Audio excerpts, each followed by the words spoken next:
আসসালামু আলাইকুম। বিএনপির শীর্ষ নেতাদের অতি সাম্প্রতিক যে বক্তব্য তা আমাদের কাছে বড়ই অদ্ভুত মনে হচ্ছে এবং অনেকখানি অস্বাভাবিক। যেমন শনিবারই বিএনপির সেকেন্ড ইন কমান্ড বা দ্বিতীয় শীর্ষ নেতা মির্জা ফখরুল ইসলাম আলমগীর একটি অনুষ্ঠানে যে বক্তব্য দিয়েছেন তার খানিকটা এক্সাম্পল তুলে ধরি যে কেন আমাদের কাছে এই বক্তব্যগুলো অস্বাভাবিক মনে হচ্ছে। তিনি বলছেন যে অন্তর্বর্তী সরকার কাজ শুরু করেছে, নিঃসন্দেহে তারা এরই মধ্যে অনেক ভালো কাজ করেছে, আমাদের পথে দেখাচ্ছেন। গত 10 মাসে যেসব ঘটনা ঘটেছে তাতে সন্ধিহান হয়ে পড়েছিলাম, কিন্তু অত্যন্ত আশ্বস্ত হয়েছি যখন ডক্টর মোহাম্মদ ইউনূস এবং তারেক রহমানের বৈঠকে কতগুলো বিষয়ে একমত হওয়া গেছে দুপক্ষের পক্ষ থেকেই। এতে আশার আলো দেখা দিয়েছে। নির্বাচনের মাধ্যমে দেশের মানুষের আকাঙ্ক্ষা পূরণ হবে এমনটা সবাই আশা করছে।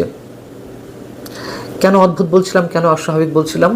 বিএনপি নেতাদের বক্তব্য। তারেক রহমান এবং ডক্টর মোহাম্মদ ইউনূসের বৈঠকটি কবে হলো? 13ই জুন। এর আগ পর্যন্ত বিএনপির যে বক্তব্য, যে হুঙ্কার, যে হুঁশিয়ারি, নানান ধরনের সন্দেহ, বিদেশিদের যে এজেন্ডা বাস্তবায়ন করছে সরকার স্পষ্টভাবে বলেছে, হঠাৎ করে ইউটার্ন, একেবারে সরকারকে ব্ল্যাঙ্ক চেক দিয়ে দেওয়া যে অনেক ভালো কাজ করেছে 10 মাসে। কিছুটা সন্দেহ জেগেছিল, কিন্তু এক বৈঠকেই সব শেষ হয়ে গেছে। কি এমন রহস্য লুকিয়ে রয়েছে সেই বৈঠকে? আচ্ছা, রহস্য যেটি হোক না কেন, বিএনপি যা আশা করছে তাকে আদৌ হবে? অন্যান্য যে রাজনৈতিক দলগুলো রয়েছে সরকারের লেজর বৃত্তি করছে, তাদের যে উল্টো হুঁশিয়ারি হুঙ্কার, সেখানে বিএনপি টিকতে পারবে? এ কথা আমরা নিশ্চয়ই বলছি না, সরকারের কোনো কাজের প্রশংসা করা যাবে না, কিন্তু বিএনপির কি আচরণটি ছিল আর এখন কি, সেটি শুধু আমরা পার্থক্য খোঁজার চেষ্টা করছি। এত দ্রুত ব্ল্যাঙ্ক চেক দিয়ে দেওয়ার পরে বিএনপি অন্যান্য যে রাজনৈতিক দলগুলো রয়েছে বা ব্যাঙের ছাতার মতো যে দলগুলো গজিয়ে উঠছে, সংখ্যাতাত্ত্বিকভাবে তাদেরকে যে একটা বড় জোটের আকারে নিয়ে যাওয়া হবে, তাদের কাছে বিএনপি তাদের বক্তব্যের স্ফুলিঙ্গে ছড়াতে পারবে? যেমন 4টি জোট এবং 35টি রাজনৈতিক দল মিলে, নাম সর্বস্ব রাজনৈতিক দল সবকটি মোটামুটি, এগুলো মিলে একটা ফেডারেল বডি হয়েছে। কি হয়েছে? সেটার নাম কি দেওয়া হয়েছে? জাতীয় সংস্কার জোট। এই জাতীয় সংস্কার জোট শনিবার একটি আলোচনা সভা করেছে। সেখানে তারা কি হুঁশিয়ারি দিয়েছে?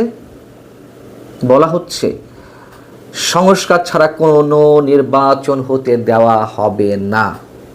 তারা 8টি দফা উত্থাপন করেছে। 8 দফা দাবির মধ্যে কী রয়েছে?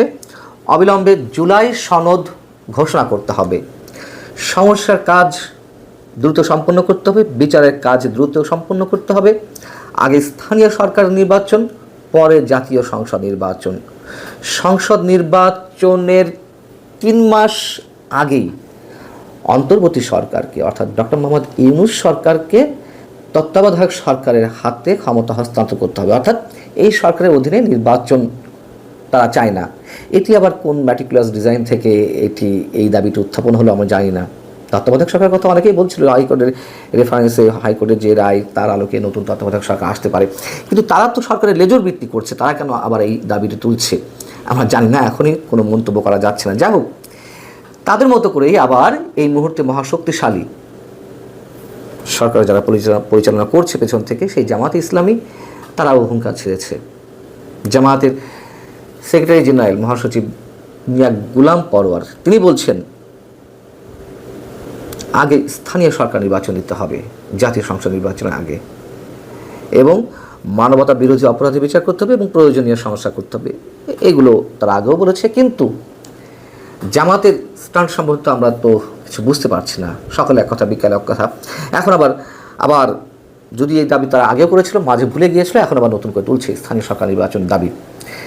এই যে 35টি রাজনৈতিক দল বা জোট, জামাতের বক্তব্য, এনসিপি তো বলতেই আছে স্থানীয় সরকার নির্বাচন দিতে হবে, বা ঢাকার যে আন্দোলন, ঢাকা দক্ষিণ সিটি কর্পোরেশনের মেয়র পদকে নিয়ে তারা হুঁশিয়ার দিয়ে রেখেছে, মোটামুটি জানান দিয়ে রেখেছে 2 সিটি কর্পোরেশনে স্থানীয় পর্যায়ে নির্বাচন দেওয়া হতে পারে বা হবে। সামরিক কর্মকর্তাদের একটা দল এসেছে, আপনারা অনেকে খেয়াল করেছেন, রিপাবলিক পার্টি। এই বাংলাদেশ রিপাবলিক পার্টি কারা করেছে? সাবেক সামরিক কর্মকর্তারা করেছে। অনেকে আছেন সাবেক সামরিক কর্মকর্তাদের, অনেকেই এর মধ্যে রয়েছেন। এবং এর আবার প্রধান উপদেষ্টাকে ক্যাসিনো কাণ্ডর যিনি প্রধান, সেলিম প্রধান, এই টাইপের কোন একটা নাম। হ্যাঁ, যাও, সামরিক কর্মকর্তারা এই দলটি নিয়ে এসে কি বলছে? তারা বলছে যে ঐতিহাসিক 47, 71 মহান মুক্তিযুদ্ধ এবং 24 গণ অভ্যুত্থানের চেতনায় উদ্বুদ্ধ হয়ে বৈষম্যহীন, ন্যায়ভিত্তিক এবং কল্যাণমুখী রাষ্ট্র গঠনই তাদের লক্ষ্য। এই যে 24, 71 মাঝখানে রেখে ওপাশে আবার 47, এগুলো কাদের চেতনা, কাদের আদর্শ? ন্যাশনাল সিটিজেন পার্টি, জাতীয় নাগরিক পার্টির।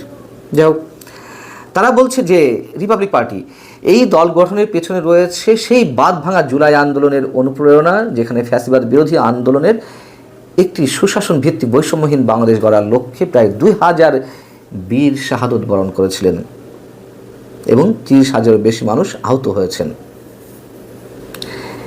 এই যে একের পর এক ব্যাঙের ছাতার মতন করে কিংস পার্টি গড়ে উঠছে, সামরিক কর্মকর্তাদের আরও একটি দল এর মধ্যে ঘোষিত হয়েছে। কেন সামরিক কর্মকর্তারা, সাবেক সামরিক কর্মকর্তারা দল নিয়ে আসছে? জুলাই আগস্টের আন্দোলন স্বতঃস্ফূর্ত ছিল সাধারণ মানুষের, কিন্তু এর পেছনে তো একটি বড় প্লট নির্মাণ করা হয়েছিল, দীর্ঘদিনের পরিকল্পনা ছিল, এটা এখন ওপেন সিক্রেট। এবং এই আন্দোলনের যে সাধারণ মানুষরা অংশগ্রহণ করেছিলেন, তাদের যেই চাওয়া বা যেই উদ্দেশ্যে তারা রাজপথে নেমেছিলেন, তাদেরটা আমি নিশ্চয়ই শ্রদ্ধার সঙ্গে স্মরণ করি। কিন্তু এর বাইরে আর যা ছিল, এবং এই আন্দোলনের ম্যাটিকুলাস ডিজাইনের পিছনে কিন্তু সাবেক সামরিক কর্মকর্তাদের একটি বড় অংশ তারা ওতপ্রোতভাবে কাজ করেছেন। যে কারণে এত কথা বলা, সেটি হচ্ছে কি, এই যে সংখ্যাতাত্ত্বিক জায়গা থেকে একটি বৃহত্তর জোট গড়ে তোলা একটি সম্ভাবনা, কয়েকটি জোট, একটি নয়, সেখানে বিএনপির সংখ্যালঘু হয়ে পড়বে না তো? বিএনপি অনেকখানি বিচ্ছিন্ন হয়ে পড়ার আশঙ্কা রয়েছে কিনা, সেই কথাগুলো বিএনপি ভেবেছে? ভালো থাকুন সবাই, আল্লাহ হাফিজ।